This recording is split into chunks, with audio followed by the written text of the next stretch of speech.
8 फेरों का 8वां वचन। स्वाति ने इसी साल शहर के कॉलेज से पढ़ाई पूरी की है और अब उसके लिए जगह जगह से रिश्ते आने लगे हैं।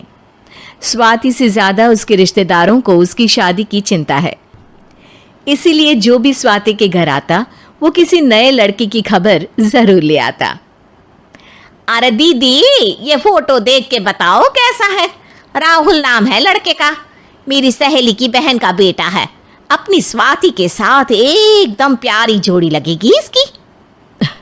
जरा दिखाना, फोटो तो बढ़िया लग रहा है। कोई गलत आदत वादत तो नहीं है ना इसे? और कमाता कितना है? अरे कोई गलत आदत नहीं है दीदी, आप कहो तो एक मीटिंग करवा देती हूँ, फिर सब कुछ फाइनल कर लेना। हाँ, ये सही कह रही हो तुम। संडे को स्वाति के पापा भी घर पे ही रहेंगे। बुआ फिर वहां से चली जाती है और रात को स्वाति की माँ उससे कहती है, स्वाति बेटा, आज कमला बुआ ने एक लड़के की फोटो दिखाई है।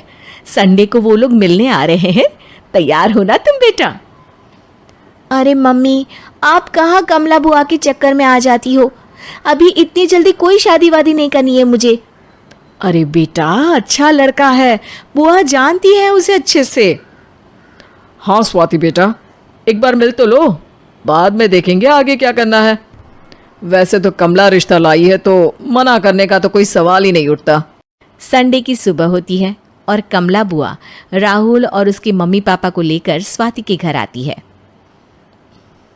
अरे आइए आइए भाभी, इसे अपना ही घर समझिए, इनसे मिलिए। ये मेरे भैया और ये मेरी भाभी हैं। नमस्ते भाभी जी, ये है हमारा लड़का राहुल, सरकारी नौकरी की तैयारी कर रहा है ये। वैसे आपकी बेटी कहाँ है? अरे स्वाति बेटा, बाहर आ जाओ। वैसे कितनी पढ़ाई की है स्वाति ने? जी, पोस्ट ग्रेजुएट है हमारी बेटी साइंस में। ये सब तो ठीक है, पर घर संभालना जानती है या नहीं? हमें कौन सी इससे नौकरी करवानी है, नौकरी तो मेरा बेटा करेगा ही। पर मैंने इतनी पढ़ाई की है और आप चाहती हैं कि मैं घर पर ही बैठी रहूं? अरे स्वाति बेटा, ये बड़ों की बात में तुम कहाँ बोल पड़ी? हम सब देख लेंगे क्या करना है क्या नहीं। हम तो इसी बात पर विश्वास करते हैं कि घर के लड़के घर में ही रहे तो ज्यादा अच्छा रहता है, वरना भाई साहब आप तो आजकल के हाल जानते ही हैं, कितनी घटनाएं होने लगी हैं औरतों के खिलाफ। स्वाति बेटा, रसोई का काम तो पूरा जानती हो ना? शादी के बाद तुम्हें ही संभालना है वो सब। अरे बहुत अच्छा खाना बनाती है ये, आप सब लोग इसकी तारीफ करते नहीं थकेंगे।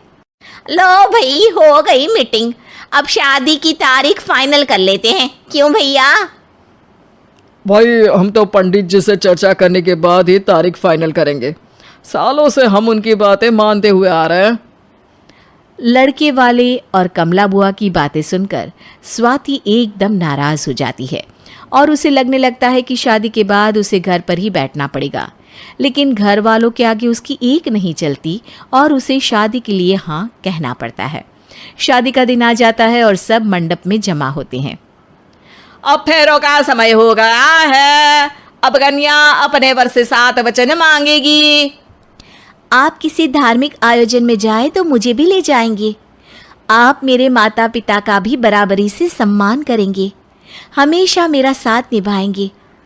आपको दोनों परिवार की जिम्मेदारियां बखूबी निभानी होगी। हर ज़रूरी बात में मेरी भी राय लेंगे। आप सभी गलत आदतों से दूर रहेंगे।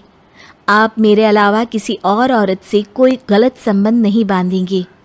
ये 7 वचन पूरे हुए, वर क्या तुम्हें ये सारे वचन मंजूर है? जी हाँ पंडित जी, मैं सारे वचन अच्छी तरीके से निभाऊंगा। अरे वाह वाह, बढ़िया तरीके से सब काम संपन्न हो गया। तो इसी के साथ विवाह संपन्न हुआ और आज से ये दोनों पति पत्नी हुए। 1 मिनट पंडित जी, अभी एक वचन लेना बाकी है। अब कौन सा वचन है बेटा? मैं अब हमेशा के लिए किसी दूसरे घर में जाने वाली हूँ, तो पति के अलावा मैं अपने सास ससुर से भी एक वचन लेना चाहूँगी। अब कहो बेटी। मैं ये चाहती हूँ कि मुझ पर किसी बात की कोई पाबंदी नहीं लगाई जाएगी। मुझे सब कुछ करने की आज़ादी होगी और मैं भी विश्वास दिलाती हूँ कि मैं एक अच्छी बहू बन के दिखाऊंगी। स्वाति की बात सुनकर उसके सास ससुर एकदम चौंक जाते हैं और कुछ बोल नहीं पाते कि उतने में कमला बुआ बोल पड़ती है। अरे बेटा, ये भी कोई कहने की बात है? रानी बन के रहोगी तुम तो। वचन देने से पहले सोच लीजिए, क्योंकि शास्त्रों में वचन ना निभाने वालों के लिए नरक से भी बदतर सजा लिखी है। स्वाति की चालाकी से वहां मौजूद सब लोग प्रभावित हो जाते हैं और लोगों में बदनामी ना हो जाए, इस कारण स्वाति के सास ससुर को उसे वचन देना पड़ता है।